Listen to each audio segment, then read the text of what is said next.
क्या आप जानते हैं कि फिलिस्तीन दुनिया के सबसे प्राचीन शहरों में से एक है। मक्का के पुनर्निर्माण से पहले मुसलमान फिलिस्तीन में मौजूद मस्जिद अल अक्सा की तरफ मुंह करके नमाज पढ़ते थे। दुनिया की सबसे पुरानी बस्ती फिलिस्तीन में ही बसाई गई थी। इस्लाम धर्म के अधिकतर नबी और पैगंबर फिलिस्तीन के रहने वाले थे। इस देश को नबियों का देश भी कहा जाता है। यहाँ पर मौजूद मस्जिद अक्सा से ही हजरत मोहम्मद सल्लल्लाहु अलैहि वसल्लम ने मेराज का सफर तय किया था। बहुत कम लोग जानते हैं कि फिलिस्तीन को सबसे पहले खलीफा उमर ने फतेह किया था, जिसके बाद ये सैकड़ों सालों तक इस्लामी हुकूमत का हिस्सा रहा। तुर्की की खिलाफत उस्मानिया ने फिलिस्तीन में 400 सालों तक हुकूमत की थी। आपको ये जानकर शायद हैरानी हो कि फिलिस्तीन में कई तरह की करेंसी चलती हैं। आप बाजार में अमेरिकी डॉलर, दीनार, मिस्री पाउंड और इजरायली शेकेल से भी खरीदारी कर सकते हैं। फिलिस्तीन में मौजूद लोगों की तादाद 45 लाख के करीब है, जिनमें से एक बड़ी आबादी वेस्ट बैंक की तरफ रहती है। 1920 वाले फिलिस्तीन का मात्र 12% हिस्सा ही अब मुसलमानों के पास बचा है। बाकी 88% हिस्से पर यहूदी कब्जा कर चुके हैं। आपको ये जानकर शायद हैरानी हो कि मस्जिद अक्सा पर बना गुंबद इस्लामी दुनिया में बना सबसे पहला गुंबद था। इससे पहले किसी भी मस्जिद में गुंबद नहीं बनाया गया। इसका निर्माण खलीफा अब्दुल मलिक मरवान ने 692 ईस्वी में करवाया था, जिसके बाद इसे हर मस्जिद में इस्तेमाल किया जाने लगा। मस्जिद अक्सा पर बने इस गुंबद को डोम ऑफ द रॉक के नाम से जाना जाता है।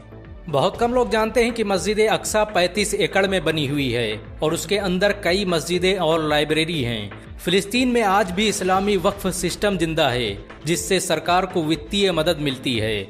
मस्जिद अक्सा उसी वक्फ सिस्टम का हिस्सा है। आपके लिए यह हैरानी की बात हो सकती है कि फिलिस्तीन के गाजा में रहने वाले डॉक्टर इज्जुद्दीन अबुलैश को 5 बार नोबेल प्राइज के लिए नॉमिनेट किया जा चुका है।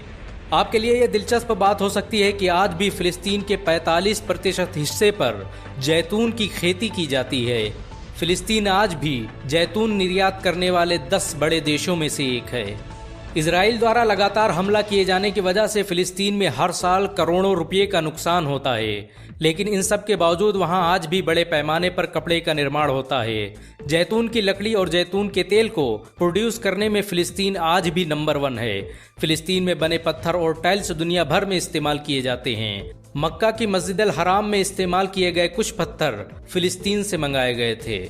आपको जानकर शायद हैरानी हो कि फिलिस्तीन को बांटकर इजराइल बनाने का सबसे पहला मंसूबा 1937 में पेश किया गया, जिसे मुसलमानों ने विफल बना दिया था। लेकिन सन 1947 में ब्रिटेन ने साजिश के तहत इसे 2 हिस्सों में बांट दिया और एक नए देश इजराइल की स्थापना कर दी। ब्रिटेन ने हर मुस्लिम देश को कमजोर करने की कोशिश की। उसने भारत को 2 हिस्सों में बांट दिया ताकि मुसलमानों की ताकत 2 हिस्सों में तकसीम हो जाए।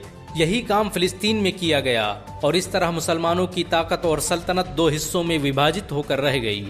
बहुत कम लोग जानते हैं कि इस्लामी दौर हुकूमत में फिलिस्तीन का इलाका जॉर्डन, मिस्र, शाम जैसे देशों तक फैला हुआ था। ये सभी देश फिलिस्तीन का हिस्सा थे। हजरत यूसुफ अलैहिस्सलाम ने जिस मिस्र पर हुकूमत की, उसमें फिलिस्तीन भी शामिल था। दुनिया के मशहूर विजेता सिकंदर ने भी एक वक्त फिलिस्तीन पर हुकूमत की थी। आपको ये जानकर हैरानी होगी कि खलीफा उमर के जरिए फिलिस्तीन को फतेह किए जाने के बाद ईसाइयों ने मिलकर फिलिस्तीन पर हमला किया था, जिसमें 70,000 मुसलमान मारे गए थे। ये सभी जंगें सलीबी जंग के नाम से जानी जाती हैं। 10वीं सदी में हुई सलीबी जंगों के नतीजे में फिलिस्तीन और मस्जिद अक्सा पर यहूदियों ने कब्जा कर लिया। लेकिन सन 1187 ईस्वी में सलाहुद्दीन अय्यूबी ने ईसाइयों को शिकस्त देकर एक बार फिर मस्जिद अक्सा को आज़ाद करवा लिया। आपको ये जानकर शायद हैरानी हो कि खिलाफत उस्मानिया ने फिलिस्तीन पर 400 साल हुकूमत की। फिलिस्तीन और मस्जिद अक्सा 1920 तक खिलाफत उस्मानिया के कब्जे में रहा, लेकिन 1920 में ब्रिटेन ने इस पर कब्जा कर लिया। जब हिटलर ने यहूदियों को चुन चुन कर मारना शुरू किया, तब यहूदी ब्रिटेन और दूसरे ईसाई मुल्कों की तरफ भागे, लेकिन उन्होंने यहूदियों को अपने देश में घुसने तक नहीं दिया। ऐसे वक्त में फिलिस्तीन के मुसलमानों ने उन्हें रहने के लिए जगह दी, लेकिन बाद में मुसलमानों को यही मदद महंगी पड़ गई और यहूदी ब्रिटेन की मदद से फिलिस्तीन में अपना अलग देश बनाने की कोशिश में लग गए। ब्रिटेन ने 1947 में फिलिस्तीन को 2 हिस्सों में बांट दिया और एक नए देश इजराइल की स्थापना कर दी।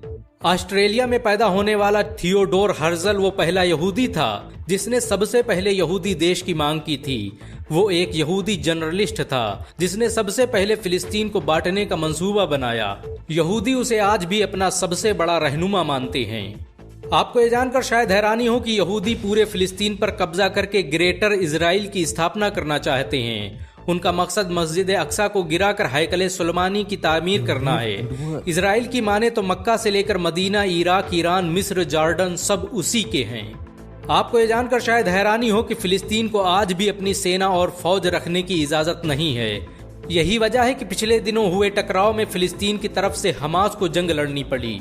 हमास का हेडक्वार्टर गाजा पट्टी में है और वहीं से वह अपने द्वारा बनाई गई मिसाइल और रॉकेटों की मदद से इजराइल का मुकाबला करता है। पिछले दिनों हमास ने जिस तरह से इजराइल को शिकस्त दी है, उससे इजराइल के होश उड़ गए हैं। आज भी दुनिया के अधिकतर देश फिलिस्तीन का समर्थन करते हैं, जिनमें भारत भी शामिल है।